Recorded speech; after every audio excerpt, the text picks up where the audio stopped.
NCP যেই দলটির গণঅভ্যুত্থানের মাধ্যমে আসা গঠিত তরুণদের দল, এখন ওই দলটি নিবন্ধনই পায়নি। জামায়াত ইসলাম একটা পুরনো দল, ধর্মভিত্তিক রাজনীতি করা এবং ৭১-এর তাদের বিরুদ্ধে একটা অভিযোগ, গুরুতর অভিযোগ মাথায় নিয়ে রাজনীতি করছে। জাতীয় পার্টি ইলেকশন করতেই পারবে কিনা এখনও নিশ্চিত না। তারপর হচ্ছে ফ্যাসিবাদের পক্ষে ১৬ বছর থেকে মন্ত্রিত্ব নিয়ে বিতর্কিত একটা দল। অন্যান্য দলগুলি ওইরকম লার্জ স্কেলের না। বিএনপি হচ্ছে, জামায়াত ইসলাম এবং বিএনপি মূলত এই দুইটা দল হইল পুরনোদের মধ্যে বড় দল। আর এনসিপি এখনও সেই পরীক্ষা দেওয়ার সুযোগই পায়নি।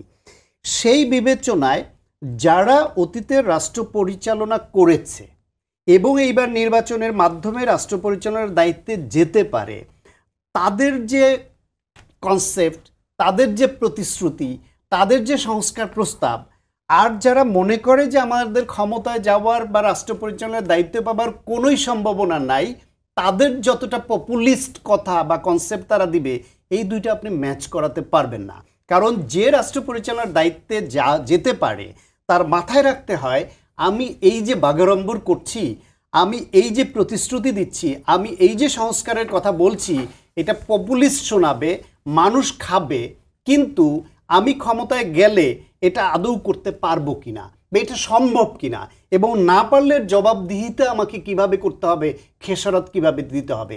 আর যে মনেই করে আগে থেকেই জানে যে আমার রাষ্ট্র পরিচালনায় আমার জামানত বাজে হতে হবে ৩০০-র মধ্যে ২৯৯টায়, সে যা খুশি তাই বলতে পারে।